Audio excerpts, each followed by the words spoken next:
Hello বন্ধুরা, আপনারা সবাই কেমন আছেন? আশা করি আপনারা সকলেই ভালো আছেন। আর আমিও আপনাদের ভালোবাসা ভগবানের আশীর্বাদে এখন বেশ ভালোই আছি। কয়েকদিন আগে তো আমার জ্বর হয়েছিল। এর আগের ভিডিওতে আমি বলেছি আপনাদেরকে জ্বর ভালো হয়ে গেছে, কিন্তু ঠান্ডা লাগাটা আছে।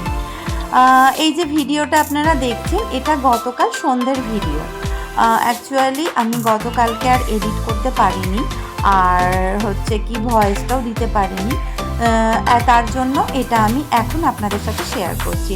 গতকাল সন্ধ্যেবেলায় আমি বসেছিলাম, বসে থাকতে থাকতে আমার মনে হলো কি যে কিছু একটা খেলে ভালো হতো।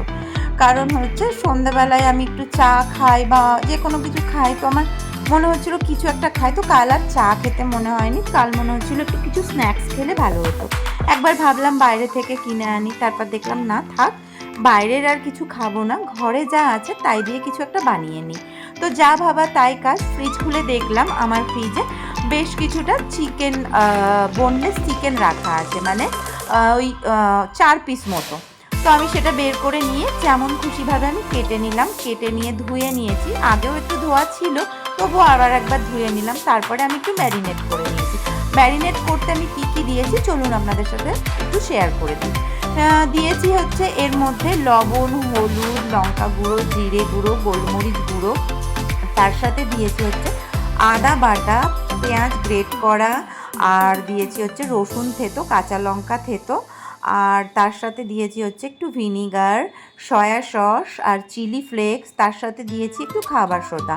হ্যাঁ, আমি একটু খাট্টা হওয়ার জন্য, আর একটু যাতে বেশি খাট্টা হয়, একটু লেবুর রস, আর দিয়েছি টক দই দিয়ে এটা আমি ভালো করে ম্যারিনেট করেছিলাম। আর এই মশলাগুলোকে যাতে ধরে রাখতে পারে তার জন্য আমি এখানে অন্য দিন হলে চালের গুঁড়ো ইউজ করতাম। চালের গুঁড়ো যেটা আছে আমার ঘরে বেশ কিছুদিন হয়ে গেছে, যার জন্য ওটা আমি আর ইউজ করিনি। আমি ওটার বদলে দিয়েছি এখানে 1 চামচ সুজি, 1 চামচ বেসন আর 1 চামচ কর্নফ্লাওয়ার, খুব কম পরিমাণে, যাতে শুধুমাত্র মশলাটাকে ধরে রাখে। তো তারপরে আমি দেখতেই পাচ্ছেন কড়াই তো না, ফ্রাইং প্যান বসিয়ে দিয়েছি। বসিয়ে দিয়ে আমি ওখানে তেলও দিয়ে দিয়েছি, ভাজা শুরু করে দিয়েছি। ভাজা হচ্ছে এদিকে আমার রাতে রান্না হবে খাসির মাংস।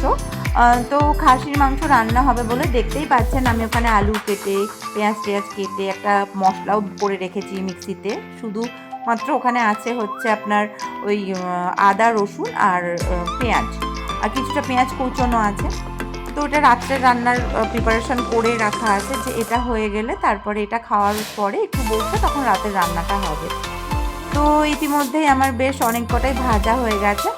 তো আমি ওগুলো তুলে নেব। ওগুলো তুলে নেওয়ার পর বাকিগুলো ভাজবো। আমি দেখলাম বাকি যে কটাই আছে সব কটা একসঙ্গে ভেজে নিচ্ছি, আর বারবার করে ভাজতে পারছি না, কারণ বুঝতেই পারছেন গরমটা নেই বলাটাও ভুল, ভালো গরম আছে। যতই হোক বৃষ্টি অল্প হয়েছিল কালকে সকালের দিকে আমাদের এখানে।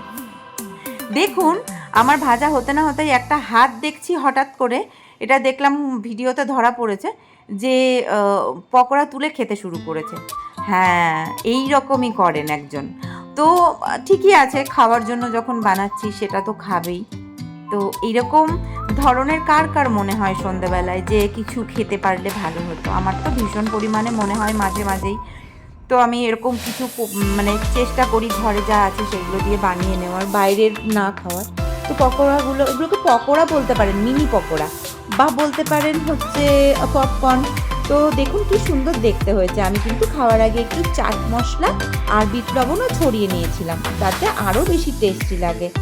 তো আপনারা কে কোথা থেকে দেখছেন অবশ্যই জানাবেন। এরকম ভিডিও যদি আপনাদের ভালো লাগে তাহলে আমার পেজটাকে ফলো করবেন, লাইক, কমেন্ট, শেয়ার অবশ্যই করবেন। আপনারা সকলে ভালো থাকবেন, সুস্থ থাকবেন। Thank you.